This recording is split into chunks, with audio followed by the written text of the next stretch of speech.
बिस्मिल्लाहिर्रहमानिर्रहीम। अस्सलाम वालेकुम स्टूडेंट्स, मैं हूं हसन फरीद, आपका फिजिक्स टीचर। स्टूडेंट्स, आप लोग जानते हैं कि लास्ट टाइम हम लोगों ने इलेक्ट्रिक करंट को बहुत डिटेल में डिस्कस किया।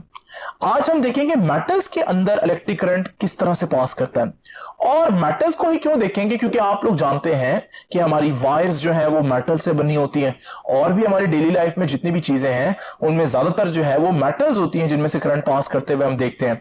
इसलिए जानना हमारे लिए जरूरी है कि मेटल्स में से करंट की वजह क्या बनी। तो ये हम जानेंगे आज के लेक्चर में। और स्टूडेंट्स, आज के लेक्चर के एंड पर हम कुछ मिसकंसेप्शंस अबाउट करंट के बारे में बच्चों के कुछ गलत कॉन्सेप्ट डिस्कस करेंगे जो आज आप लोगों ने करेक्ट करने हैं। तो आइए स्टूडेंट स्टार्ट करते हैं आज का लेक्चर। स्टूडेंट्स, आपको याद होगा लास्ट लेक्चर मैंने इस बात पर खत्म किया था कि मेटल के अंदर करंट की वजह जो है वो फ्री इलेक्ट्रॉन्स है। अब यहीं से बात का आगाज करते हैं, तो चलते हैं नेक्स्ट बोर्ड पर। तो अब स्टूडेंट्स हम डिस्कस करेंगे current through metallic conductor. Metals के अंदर करंट कैसे पास करता है।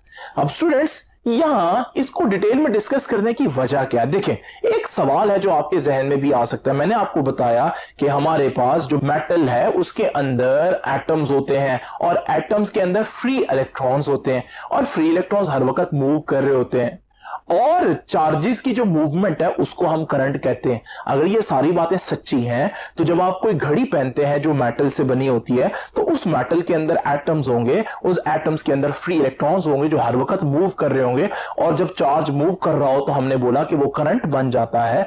तो फिर ये जो वॉच आपने पहनी होती है, तो आपको इसके अंदर मौजूद जो फ्री इलेक्ट्रॉन की मूवमेंट है उससे करंट क्यों नहीं पड़ता। ये असल इंपॉर्टेंट बात है जहां से आज की बात का आगाज करेंगे। तो दोबारा सुन लीजिए कि मैं बताना क्या चाह रहा हूं कि मेटल्स के अंदर फ्री इलेक्ट्रॉन्स हैं जो कि हर वक्त मूव कर रहे हैं, इसलिए तो उनको फ्री इलेक्ट्रॉन्स कह रहे हैं। तो अगर वो हर वक्त मूव कर रहे हैं, तो जब आप किसी मेटल को टच करते हैं, आप देखते हैं डेली लाइफ में आप कितनी दफा मेटल्स को टच करते हैं, क्या हर दफा आपको करंट लगता है? नहीं लगता। तो स्टूडेंट्स, उसकी वजह क्या है, आइए जरा डिटेल में देखते हैं। इमेजिन करें कि मेरे पास मेटल का एक टुकड़ा है, एक पीस है, जिसके साथ मैंने अभी कोई बैटरी वगैरह नहीं लगाई। अगर मैं इसके अंदर देखूं तो मुझे मालूम है कि इसके अंदर जो एटम्स हैं वो अपनी जगह पर फिक्स रहेंगे, जिनके जो फ्री इलेक्ट्रॉन्स हैं वो मूव कर रहे होंगे, और इनकी जो ये मूवमेंट है ये आप देख रहे हैं बिल्कुल रैंडम है, ये मोशन रैंडम है। कोई इलेक्ट्रॉन किसी तरफ मूव कर रहा है, कोई इलेक्ट्रॉन किसी तरफ मूव कर रहा है। अगर आप गौर करें तो ये बिल्कुल वैसे ही है जैसे जब हम रेस्ट पर मौजूद एक फ्लूइड को देखते हैं, तो उस फ्लूइड के अंदर जो पार्टिकल्स होंगे वो भी बिल्कुल इसी तरह से रैंडम मोशन कर रहे होते हैं। तो पहली बात हम लोगों ने ये सीखी कि हमारे पास जब भी एक मेटल का पीस हम लें, मेटल का कंडक्टर लें, तो उसके अंदर इलेक्ट्रॉन्स फ्री होते हैं, और वो इलेक्ट्रॉन्स जो है वो रैंडम मोशन कर रहे होते हैं। किसी इलेक्ट्रॉन की वेलोसिटी किसी डायरेक्शन में होगी, किसी इलेक्ट्रॉन की वेलोसिटी किसी डायरेक्शन में होगी। तो इलेक्ट्रॉन जो है वो किसी एक खास डायरेक्शन में नहीं जा रहे। इस वक्त याद रखिएगा, इलेक्ट्रॉन्स के पास जो स्पीड होगी वो कई 100 किलोमीटर फी सेकंड होगी। बहुत ज्यादा स्पीड है ये, सेवरल 100 किलोमीटर पर सेकंड, कई 100 किलोमीटर एक सेकंड में ट्रेवल कर रहे होंगे, इतनी ज्यादा स्पीड होगी। तो ये जो बातें अभी मैंने आप लोगों को बताई हैं, इन बातों को मैं आप लोगों के सामने लिख देता हूं स्टूडेंट्स। तो अभी हम डिस्कस कर रहे हैं कि मेटल कंडक्टर के साथ बैटरी हमने नहीं लगाई, और जब आप मेटल कंडक्टर के साथ बैटरी नहीं लगाएंगे तो आपके ये डायग्राम जहन में आएगी जिसमें कोई इलेक्ट्रॉन जो है वो किसी डायरेक्शन में, कोई इलेक्ट्रॉन किसी डायरेक्शन में, कोई इलेक्ट्रॉन किसी डायरेक्शन में, यानी कि एज ए होल बिल्कुल रैंडम मोशन है। यहां पर मैंने सिर्फ इलेक्ट्रॉन्स बनाए हैं, वैसे यहां पर एटम्स भी होंगे जो अपनी जगह पर बिल्कुल फिक्स होंगे, क्योंकि एटम मूव नहीं कर सकते। नाउ स्टूडेंट्स, यहां क्या क्या पॉइंट्स लिखने, 3-4 पॉइंट्स है, मैं आपके सामने बुलेट्स बनाकर लिख देता हूं ताकि आप अच्छे से कंपेयर कर सकें। सबसे पहले याद रखिएगा, बैटरी तो कनेक्ट की नहीं है। जब आप बैटरी नहीं कनेक्ट करते तो इलेक्ट्रिक फील्ड डेवलप नहीं होता, याद रखिएगा। तो पहला पॉइंट यह है कि without battery no electric field is present, electric field मौजूद नहीं है, इसलिए मैंने यहां पर कहीं इलेक्ट्रिक फील्ड की डायरेक्शन शो नहीं की। दूसरी बात यह है कि इलेक्ट्रॉन्स क्या कर रहे हैं इस वक्त, जो फ्री इलेक्ट्रॉन्स हैं वो रैंडम मोशन में है। तो free electrons are moving randomly free electrons जो हैं वो रैंडमली मूव कर रहे हैं और उनके पास बहुत स्पीड है। याद रखिएगा कितनी स्पीड है? स्पीड इज सेवरल 100 किलोमीटर्स, कई 100 किलोमीटर्स है। ये स्पीड कहां से आ रही है? Due to their thermal energy. तो उनके पास जो थर्मल एनर्जी है, उस थर्मल एनर्जी की वजह से वो बहुत विगरसली मूव कर रहे हैं। आप देख रहे हैं जिस तरह से रैंडम मोशन है। अब हम क्वेश्चन ये कर रहे थे कि इस सूरत में चार्जेस तो फ्लो कर रहे हैं, फिर अगर मैंने घड़ी पहनी हुई तो मुझे करंट क्यों नहीं लगता? स्टूडेंट्स, उसकी वजह क्या है? उसकी वजह यह है कि अगर आप ये एरिया इमेजिन करें जिसको मैं आपके सामने हाईलाइट कर रहा हूं, इस एरिया में से अगर आप देखें कि आपके पास रैंडम मोशन की वजह से 10 इलेक्ट्रॉन लेफ्ट से राइट गए हैं, तो 10 इलेक्ट्रॉन राइट से लेफ्ट भी गए होंगे। यानी इलेक्ट्रॉन्स मूव तो कर रहे हैं, लेकिन मैं अगर आपसे पूछूं कि इस एरिया से इस डायरेक्शन में कितने इलेक्ट्रॉन्स गए हैं, तो आप कहेंगे कि सर 10 इधर गए थे, लेकिन 10 क्योंकि वापस भी आ गए, तो आप कहेंगे नेट जो चार्जेस की तादाद है जो मूव की है वो नेट यानी कि रिजल्टेंट वो 0 है, क्योंकि जितने लेफ्ट पर गए उतने राइट पर है। रैंडम मोशन में ऐसे ही होता है, तो जितने लेफ्ट पर जाएंगे उतने राइट पर आ जाएंगे, जितने ऊपर जाएंगे उतने नीचे भी तो जा रहे होंगे ना। तो इसी तरह से हमारे पास हम कह सकते हैं कि यहां पर इस केस में मोशन तो है चार्जेस के पास, लेकिन फ्लो नहीं है। चार्जेस मूव तो कर रहे हैं, लेकिन कोई किसी डायरेक्शन में, कोई किसी डायरेक्शन में। हमें चार्जेस की मोशन नहीं चाहिए, हमें चार्जेस का फ्लो चाहिए। और याद रखिएगा हमारी जो करंट की डेफिनेशन थी वो भी यही थी, वो मोशन ऑफ चार्ज नहीं थी, बल्कि वो rate of flow of charge थी। फ्लो क्या होता है? फ्लो ये होता है कि जब सारे इलेक्ट्रॉन्स जो है वो एक ही डायरेक्शन में मूव कर रहे हो। तो यहां तो ऐसा नहीं हो रहा, यहां तो आप देख रहे हैं कि रैंडम मोशन है, तो हमारे पास यहां पर फ्लो नहीं है। अब स्टूडेंट्स, आप लोग देख सकते हैं कि ये जो केस मैंने आप लोगों के सामने इमेजिन करवाया कि अगर मेटल के साथ बैटरी ना लगी हो, तो मेटल के अंदर का जो सीन है जिसमें आप इलेक्ट्रॉन्स को देखेंगे, तो वो इलेक्ट्रॉन की रैंडम मोशन बिल्कुल वैसे है जैसे एक फ्लूइड जब रेस्ट पर हो तो उसके अंदर मॉलिक्यूल्स की रैंडम मोशन होती है। अब आप जब फ्लूइड को एक डायरेक्शन में मूव करवाना चाहते हैं तो क्या करते हैं? आप एक मोटर लेते हैं और मोटर जो है वो क्या करती है? मोटर उसको किसी एक डायरेक्शन में फ्लो करना शुरू कर देती है, और अब सारे मॉलिक्यूल्स जो पहले रैंडमली मूव कर रहे थे, अब उनकी किसी खास डायरेक्शन में एक नेट फ्लो बन जाता है। तो जिस तरह से आपका जो फ्लूइड है उसको फ्लो में लाने के लिए कोई मोटर चाहिए, बिल्कुल इसी तरह से अगर आप चाहते हैं कि यहां इलेक्ट्रॉन का फ्लो बने, तो यहां पर भी हमें कोई मोटर जैसी चीज चाहिए। मोटर तो नहीं लगाएंगे, तो यहां क्या लगाएंगे? याद रखिएगा स्टूडेंट्स, यहां लगाएंगे बैटरी। तो जब मैं बैटरी लगाऊंगा तो वो बिल्कुल मोटर की तरह काम करेगी। अब वो काम क्या करेगी, आइए जरा देखते हैं स्टूडेंट्स। तो मैंने जब बैटरी लगाई, तो आप लोग जानते हैं बैटरी का एक पॉजिटिव टर्मिनल और एक नेगेटिव टर्मिनल होगा। बैटरी लगाने से पहले मॉलिक्यूल इस तरह से रैंडम मोशन में थे, लेकिन जैसे ही मैं बैटरी लगाऊंगा तो ये एक इलेक्ट्रिक फील्ड डेवलप हो जाएगी। पहली बात है, पॉजिटिव से नेगेटिव डायरेक्शन होती है इलेक्ट्रिक फील्ड की। तो इस वक्त मैं कह सकता हूं मेटालिक कंडक्टर में हर जगह एक इलेक्ट्रिक फील्ड डेवलप हो जाएगी। और इलेक्ट्रॉन के बारे में आप जानते हैं, वो इलेक्ट्रिक फील्ड के ऑपोजिट मूव करने की कोशिश करता है हमेशा। और दूसरी बात आप यूं भी देख सकते हैं कि इलेक्ट्रॉन जो है वो अट्रैक्ट होगा positive terminal of the battery, तो इलेक्ट्रॉन इधर को मूव करना चाहेगा। जब वो इधर को मूव करना चाहेगा तो देखें ना, वो ई के ऑपोजिट ही मूव कर रहा है। इस सूरत में जैसे ही हम बैटरी लगाएंगे तो आप देखेंगे कि हमारे पास अब इलेक्ट्रॉन में एक नेट फ्लो जो है वो शुरू हो जाएगा, बिल्कुल वैसे ही जैसे मोटर लगाने पर हमारे पास पानी का एक नेट फ्लो जो है वो शुरू हो जाता है। तो इसका मतलब बैटरी ने क्या किया स्टूडेंट? सबसे पहली बात, बैटरी लगने से आपके पास एक इलेक्ट्रिक फील्ड डेवलप हो गया। और वो इलेक्ट्रिक फील्ड कहां से कहां होता है? इलेक्ट्रिक फील्ड मैंने आपको चैप्टर 12 में बताया था, पॉजिटिव से नेगेटिव होता है, तो पॉजिटिव से नेगेटिव की तरफ, तो इसलिए ई की डायरेक्शन इधर है। और इलेक्ट्रॉन्स जो है वो ई के हमेशा ऑपोजिट मूव करते हैं। नाउ स्टूडेंट्स, याद रखिएगा हमारे पास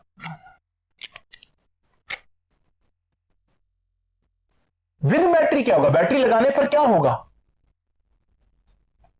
electric field E is developed in metallic conductor, वो जो हमारा मेटल है उसके अंदर एक इलेक्ट्रिक फील्ड डेवलप हो जाएगा। और फिर क्या होगा, जो इलेक्ट्रॉन्स हैं, फ्री इलेक्ट्रॉन्स, वो क्या करेंगे, free electrons starts moving with a constant speed in the direction of negative E। यानी E के नेगेटिव का मतलब E के ऑपोजिट। तो अगर इलेक्ट्रिक फील्ड ऐसे डेवलप हुई है तो इलेक्ट्रॉन ऐसे मूव करना शुरू कर देंगे। लेकिन आप में से जिन बच्चों ने चैप्टर नंबर 12 अच्छे से पढ़ा है उनको ये कांस्टेंट का वर्ड जो है वो थोड़ा सा चुभेगा। और वो क्यों चुभेगा, क्योंकि मैंने बताया था कि जब भी इलेक्ट्रिक फील्ड मौजूद होता है किसी जगह पर तो नेगेटिव चार्ज इलेक्ट्रिक फील्ड के ऑपोजिट ना सिर्फ मूव करता है बल्कि मूव करते करते स्पीड बढ़ाता है, यानी अपनी स्पीड इंक्रीज करेगा। तो हम कहते हैं या हमें कहना चाहिए कि इलेक्ट्रिक फील्ड जब किसी जगह पर मौजूद हो तो इलेक्ट्रॉन इलेक्ट्रिक फील्ड के ऑपोजिट डायरेक्शन में एक्सेलरेट करता है, स्पीड बढ़ाते हुए जाएगा। लेकिन मैं यहां क्या कह रहा हूं कि इलेक्ट्रॉन जो है वो इलेक्ट्रिक फील्ड के ऑपोजिट मूव तो करेगा, लेकिन मैंने क्या वर्ड बोल दिया, कांस्टेंट स्पीड से मूव करेगा। तो उसकी वजह यह है स्टूडेंट्स कि इलेक्ट्रॉन एक्सेलरेट करने की कोशिश करेगा, लेकिन इलेक्ट्रॉन बार बार जब एटम से टकराएगा तो वो सही तरह से एक्सेलरेट कर नहीं पाएगा, तो वो तकरीबन एक कांस्टेंट स्पीड से ही मूव करेगा वायर के अंदर। एक बड़ा इंपॉर्टेंट ऑब्जेक्टिव है कि वायर के अंदर इलेक्ट्रॉन क्या करते हैं, बैटरी लगने पर वायर के अंदर इलेक्ट्रॉन रेस्ट पर होते हैं या एक्सेलरेट करते हैं या कांस्टेंट स्पीड से मूव करते हैं। तो याद रखिएगा कांस्टेंट स्पीड से मूव करते हैं। अब स्टूडेंट्स याद रखिएगा ये जो स्पीड होगी ना, कांस्टेंट स्पीड, इसे कहते हैं ड्रिफ्ट वेलोसिटी। ठीक, ड्रिफ्ट वेलोसिटी आपके ख्याल में बहुत ज्यादा होनी चाहिए, बहुत कम होनी चाहिए? तो आप में से बहुत से बच्चे कहेंगे कि शायद बहुत ज्यादा होनी चाहिए। लेकिन याद रखिएगा जब रैंडम मोशन हो रही थी, बैटरी नहीं लगी हुई थी, तो आपके एक इलेक्ट्रॉन के पास बहुत ज्यादा चॉइस थी। कोई इलेक्ट्रॉन जो है वो इधर को रुख कर रहा था तो कोई इधर को रुख कर रहा था, जिसकी वजह से क्योंकि किसी का कोई डायरेक्शन है किसी की कोई डायरेक्शन है तो ये जो मोशन है ये बहुत ज्यादा तेज थी। इसलिए मैंने बोला सेवरल 100 किलोमीटर। लेकिन जब बैटरी लगी तो आपको मालूम है अब सारों ने एक डायरेक्शन में फ्लो करना है। तो जब सारे एक डायरेक्शन में फ्लो करने की कोशिश करेंगे तो फिर वो इतनी स्पीड नहीं पकड़ पाएंगे, तो इस डायरेक्शन में जो उनकी स्पीड होगी वो बहुत कम होगी, जिसको मैं ड्रिफ्ट वेलोसिटी कह रहा हूं। वो कितनी होगी, याद रखिएगा, वो order of 10 raise to power -3 metres per second हो सकती है। इतनी कम स्पीड होती है, याद रखिएगा। तो ड्रिफ्ट वेलोसिटी जो है वो 10 की पावर -3 मीटर पर सेकंड के ऑर्डर में होगी। ऑर्डर से मुराद है 1 × 10 रेज टू पावर -3 हो सकती है, 2 × 10 रेज टू पावर -3, यानी कि 10 रेज टू पावर -3 मीटर पर सेकंड के स्केल पर होगी। तो ये है हमारे पास ड्रिफ्ट वेलोसिटी। ड्रिफ्ट वेलोसिटी के बारे में दो बातें, drift velocity is a constant and drift velocity की जो डायरेक्शन है वो नेगेटिव ई है, और ड्रिफ्ट वेलोसिटी का मैग्नीट्यूड। तो ड्रिफ्ट वेलोसिटी के बारे में 3-4 बातें याद रख लें। ड्रिफ्ट वेलोसिटी की डेफिनेशन क्या है, कांस्टेंट होती है, नेगेटिव ई की डायरेक्शन में होती है, और ड्रिफ्ट वेलोसिटी की जो ऑर्डर है मैग्नीट्यूड का वो इतना होता है। तो स्टूडेंट्स ये तो वो 3-4 बातें हो गई जो आप लोगों ने देखा कि बैटरी लगने के बाद फ्री इलेक्ट्रॉन्स कैसे बिहेव करेगा। तो हम लोगों ने यहां से देखा कि आपकी जो घड़ी होती है वो मेटल से बनी होती है, लेकिन जब आप उसको टच करते हैं, जब आपकी स्किन से वो लगती है तो आपको करंट क्यों नहीं लगता, शॉक क्यों नहीं लगता? उसकी वजह यह है कि वहां पर मोशन तो है लेकिन फ्लो नहीं है। तो फिर मोशन को, रैंडम मोशन को एक यूनिडायरेक्शनल फ्लो में कौन चेंज कर सकता है? जैसे हमारे पास लिक्विड्स के केस में कौन कर सकता है, ये मोटर कर सकती है। तो फिर हमारे पास यहां पर बैटरी है जो ऐसा कर सकती है। तो बैटरी जो है वो इलेक्ट्रॉन की रैंडम मोशंस की जो रीजन है वो खत्म कर देती है और एक पॉजिटिव टर्मिनल देती है। पॉजिटिव टर्मिनल की तरफ देकर सारे इलेक्ट्रॉन क्योंकि पॉजिटिव से अट्रैक्ट होते हैं तो सब इधर उधर मूव करने की बजाय फिर एक ही डायरेक्शन में फ्लो करना शुरू कर देते हैं। नाउ स्टूडेंट्स ये तो हमें समझ लगी कि मेटल के अंदर जो करंट है वो किस तरह से प्रोड्यूस होता है। अब करंट के बारे में ना कुछ इमेजिनेशंस बच्चे गलत कर लेते हैं, हम वो डिस्कस करेंगे। तो चलते हैं नेक्स्ट बोर्ड पर और देखते हैं वो क्या बातें हैं जिनको हमें अवॉइड करना है। स्टूडेंट्स, सबसे पहली मिसकंसेप्शन जो बच्चों को होती है वो बैटरी के बारे में होती है। बच्चे समझते हैं कि battery is a source of charge. Battery वो चीज है जो चार्ज देती है, क्योंकि आप देखते हैं कि जब बैटरी लोड से लगती है तो लोड जलना शुरू हो जाता है, तो हम यही समझते हैं कि बैटरी जो है वो चार्ज देना शुरू कर देती है, जिसकी वजह से हमारे पास करंट बनता है और हमारे पास बल्ब चलता है। लेकिन ये इमेजिनेशन गलत है। ये ऐसे ही है जैसे यूं इमेजिन करना कि जैसे जो मोटर है वो पानी देती है। तो आपको मालूम है motor is not a source of water. बिल्कुल इसी तरह से याद रखिएगा, जो बैटरी है it is not the source of charge. Motor क्या करती है, याद रखिएगा, पानी मोटर नहीं देती, बल्कि पानी तो पहले से पाइप्स के अंदर मौजूद होता है। वो पाइप के अंदर मौजूद पानी अगर पहले से है और फिर मोटर लगे तो मोटर उस पानी को फ्लो में ले आती है। यानी कि मोटर खुद पानी नहीं देती, बल्कि मौजूद पानी को जो ऑलरेडी मौजूद है उसको फ्लो में ले आती है। बिल्कुल ऐसा ही होता है स्टूडेंट्स बैटरी के केस में। बैटरी चार्जेस नहीं देती, चार्जेस ऑलरेडी वायर्स के अंदर होते हैं। तो याद रखिएगा, जब चार्जेस वायर के अंदर हैं यानी कि उनकी नेट मोशन नहीं है किसी खास डायरेक्शन में, बैटरी के आने के बाद क्या होता है, बैटरी जो है वो चार्ज नहीं देती, बल्कि वो जो ऑलरेडी चार्ज मौजूद है वायर के अंदर वो उसको फ्लो करवाती है। तो सही पिक्चर ये है कि बैटरी जो है वो लगने से पहले भी वायर के अंदर चार्जेस हैं, और जब बैटरी लगती है तो वायर के अंदर चार्जेस जो ऑलरेडी मौजूद है वो फ्लो में आ जाते हैं। गलत पिक्चर ये है कि बच्चे यूं इमेजिन कर लेते हैं कि जैसे वायर तो खाली है और हमारे पास बैटरी लगने के बाद जो है वो चार्जेस जो है वो बैटरी प्रोवाइड करती है और हमारे पास वो करंट तब बनता है। अगर ये बात सच होती कि वाकई में बैटरी जो है वो चार्ज देने वाली चीज होती, तो फिर तो जब हम बैटरी को लकड़ी के साथ यानी वुड के साथ लगाएं तब भी करंट पास करना चाहिए था ना। लेकिन हमें मालूम है वुड जो है या प्लास्टिक जो है या रबर जो है वो करंट पास नहीं करता। उसकी वजह क्या है? इसकी वजह यह है स्टूडेंट्स के वुड में ही हमारे पास चार्जेस नहीं है। अब वुड में ही चार्जेस नहीं होंगे तो फिर बैटरी जो है वो तो वायर के अंदर मौजूद और चार्जेस को ही तो फ्लो करवाती है। अगर वुड में ही चार्जेस नहीं है तो फिर बैटरी लगने से भी कुछ नहीं होगा। बिल्कुल वैसे ही जैसे अगर पाइप के अंदर पानी ही नहीं है तो फिर मोटर लगने पर और मोटर चलने पर कुछ भी नहीं होगा, क्योंकि अगर पानी मौजूद होगा तो मोटर उसको फ्लो करवाएगी। दूसरी इंपॉर्टेंट बात जो बच्चों के जहन में एक बात बैठ जाती है वो क्या है, वो ये है कि बच्चे समझते हैं कि जो हमारा लोड है जैसे ये बल्ब है वो चार्जेस को कंज्यूम कर रही है। ऐसा नहीं होता स्टूडेंट्स, याद रखिएगा चार्जेस कहीं खत्म नहीं हो सकते। Law of conservation of charge कहता है कि जो चार्ज अल्लाह ताला ने कायनात में बना दिया वो एज इट इज रहेगा।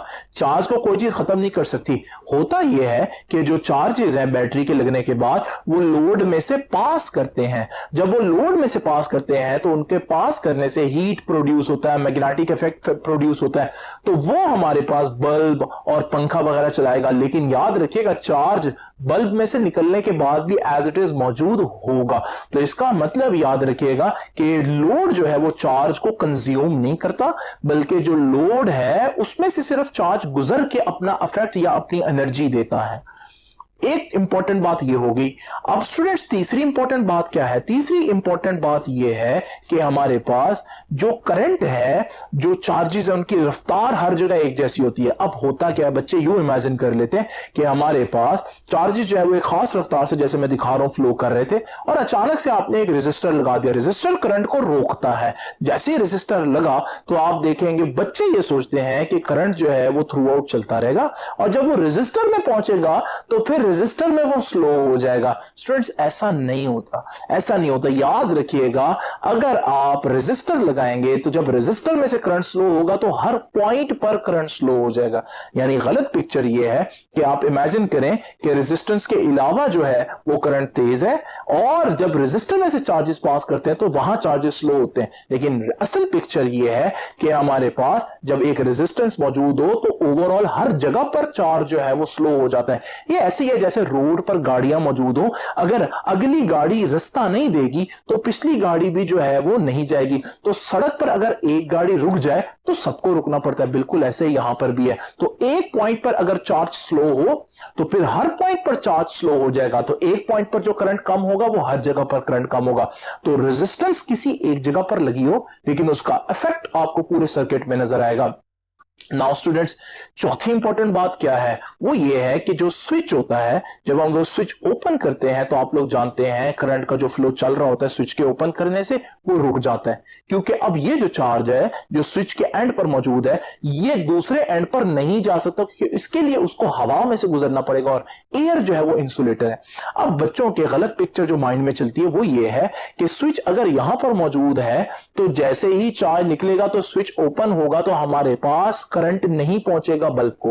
लेकिन अगर हमारे पास, वो ये सोचते हैं बच्चे कि अगर हमारे पास ये स्विच की पोजीशन में यहां कर दूं तो जब स्विच की पोजीशन यहां होगी तो इस सूरत में आप देखेंगे जो करंट है वो पहले बल्ब में से पास करेगा, चार्जेस पास कर रहे हैं, और फिर जब वो स्विच के पास आएंगे तब उन्हें पता चलेगा भाई ये तो ओपन सर्किट, और फिर वो रुकेंगे। ऐसा नहीं होता, ये भी गलत पिक्चर है। असल पिक्चर मैंने आपको पहले बताई है, चार्जेस हर वक्त वायर में मौजूद होते हैं, तो अगर चार्जेस फ्लो कर रहे हैं और किसी भी पॉइंट पर आप जो स्विच है उसको ओपन करें तो अगर एक पॉइंट पर चार्ज रुकेगा तो मैंने क्या बताया, हर पॉइंट पर चार्ज रुक जाएगा। इसका मतलब यह हुआ कि स्विच की पोजीशन लोड से पहले हो या स्विच की पोजीशन लोड के बाद हो, इससे फर्क नहीं पड़ता, जहां पर भी स्विच ओपन होगा करंट का फ्लो जो है वो फौरन रुक जाएगा। नाउ स्टूडेंट्स, पांचवी जो बात मैंने आप लोगों से डिस्कस करनी है वो है अबाउट ड्रिफ्ट वेलोसिटी। मैंने आपको बताया बैटरी लगने पर चार्जेस की एक बड़ी ही स्लो स्पीड बन जाती है जिसे हम ड्रिफ्ट वेलोसिटी कहते हैं, और वो 10⁻³ मीटर पर सेकेंड होती है, यानी कि 0.001 मीटर पर सेकेंड। ये तो बहुत कम स्पीड है। तो अगर हम बच्चों के कॉन्सेप्ट से देखें तो कुछ इस तरह से सोचते हैं वो कि जैसे ही आपने स्विच ऑन किया तो चार्ज मूव करना शुरू किया, किस स्पीड से, 0.001 मीटर पर सेकेंड। ये तो बहुत कम स्पीड है, तो इससे जब चार्ज है उसको तो लोड तक पहुंचने में बहुत टाइम लग जाएगा। तो ये तो फिर जब हमें स्विच ऑन करना चाहिए तो उसके आधे घंटे बाद बल्ब को ऑन होना चाहिए, क्योंकि चार्ज तो तब उस तक पहुंचेगा। लेकिन स्टूडेंट्स याद रखिएगा, स्पीड ऑफ चार्ज और स्पीड ऑफ करंट एक बात नहीं है। देखिए, चार्ज एक फिजिकल चीज है, करंट जो है वो चार्ज का अफेक्ट है, करंट एक अफेक्ट है। अब मजे की बात यह है कि आप लोग जानते हैं कि इस वायर के अंदर एक्चुअली में कॉन्सेप्ट यह है कि हर जगह चार्जेस मौजूद हैं। जब हर जगह चार्जेस मौजूद होंगे तो हमारे पास, अगर मैं स्विच ऑन करूं, बेशक पहला चार्ज जो है वो हल्का सा मूव करे 10⁻³ मीटर पर सेकंड से ही, लेकिन उसका वो हल्का सा मूवमेंट जो है वो सारे चार्जेस को हल्का हल्का मूव कर देगा। हालांकि ये चार्ज जो शुरू वाला चार्ज है बल्ब तक नहीं पहुंचा, लेकिन इस चार्ज की यहां पर मूवमेंट जो है बल्ब के अंदर चार्ज की मूवमेंट क्रिएट कर गई ना। तो इसका मतलब याद रखिएगा, इस चार्ज का वहां मौजूद होना जरूरी नहीं है। चार्जेस की स्पीड बड़ी कम है लेकिन करंट की स्पीड बड़ी ज्यादा है, क्योंकि जैसे ही एक चार्ज अपनी जगह पर हिलता है वो सारे चार्जेस को पूरे सर्किट में हिला देता है, मूव करवा देता है। तो करंट की स्पीड बहुत तेज है, चार्ज की स्पीड कम है। तो चार्ज और चीज है और चार्ज का जो इफेक्ट है यानी कि करंट, वो और चीज है। नाउ स्टूडेंट्स, ये 4-5 बातें हैं जो मैंने आप लोगों से डिस्कस की हैं। अब आखिरी बात हम डिस्कस करेंगे और वो ये है कि हर बैटरी के ऊपर उसकी वोल्टेज लिखी होती है। वोल्टेज को हम आगे डिटेल में डिस्कस करेंगे, लेकिन याद रखिएगा, मैं आपके सामने एक ये छोटा सा सेल और एक ये बहुत बड़ी बैटरी जो आप यूपीएस में यूज करते हैं। अब जब मैं ये दोनों बैटरीज आप लोगों को दिखाता हूं, मैं कहता हूं भाई अगर मैं आपसे कहूं दोनों को टच करें तो किसको टच करना आपके लिए आसान है, आप फौरन चूज करेंगे इस क्यूट से सेल को। क्यों? क्योंकि आपको ये बहुत छोटा सा नजर आ रहा है और बेजरर सा दिखाई दे रहा है, लग रहा है जैसे ये डेंजरस नहीं है। याद रखिएगा, ये सेल का या बैटरी का साइज नहीं, बल्कि ये सेल या बैटरी के ऊपर लिखी गई वोल्टेज है जो एक्चुअली में डेंजरस हो सकती है। तो अगर मैं देखूं इस सेल के ऊपर लिखा है 12 वोल्ट और इस बैटरी के ऊपर भी देखूं, हालांकि बहुत बड़ी है तो लिखा तो 12 वोल्ट है, इसका मतलब ये एक जैसी वोल्टेज की बैटरीज हैं। अगर आप इसको हाथ लगा सकते हैं इजीली तो आप इसको भी इजीली हाथ लगा सकते हैं। इस वजह से आप देखते हैं कि जो 12 वोल्ट की बैटरी है, अक्सर इसको लोग यूज करते हुए इसके टर्मिनल्स को टच कर रहे होते हैं, क्योंकि भले इसका साइज बड़ा है लेकिन है ये 12 वोल्ट की। तो फिर साइज बड़ा होने से क्या फायदा हुआ? साइज बड़ा होने से इसकी कैपेसिटी बढ़ जाती है। कैपेसिटी से मुराद ये है कि ये हमारे पास 12 वोल्ट पर करंट देगा, लेकिन ये करंट देगा शायद आप सपोज करें अगर मुसलसल चले तो 1 घंटा, लेकिन ये क्योंकि बड़ी बैटरी इसके अंदर ज्यादा केमिकल है तो ये आपको 12 वोल्ट पर करंट देगा, 12 वोल्ट पर ही देगा, लेकिन ये करंट ज्यादा देर तक दे सकता है। तो ड्यूरेशन ज्यादा होगी बड़ी बैटरी की, लेकिन वोल्टेज जो है वो असल चीज है जिससे पता चलेगा कौन सी चीज कितनी डेंजरस है। एक और फैक्टर है वैसे इसमें जो डेंजरस बना सकता है छोटी चीज को या बड़ी चीज को, और वो है इंटरनल रेजिस्टेंस। लेकिन अभी क्योंकि वो आप लोगों को नहीं मालूम तो इसको हम छोड़ते हैं। आपसे इंशाल्लाह मुलाकात होगी नेक्स्ट लेक्चर में। आई होप कि आप लोग ये जितनी भी कंफ्यूजन है इनको डील करें अच्छे से, और चैप्टर के स्टार्ट होने से पहले अपने आप को तैयार कर लें और करंट के वोल्टेज के सही कॉन्सेप्ट जो है वो हासिल कर लें। आपसे इंशाल्लाह मुलाकात होगी नेक्स्ट लेक्चर में। तब तक के लिए अल्लाह हाफिज।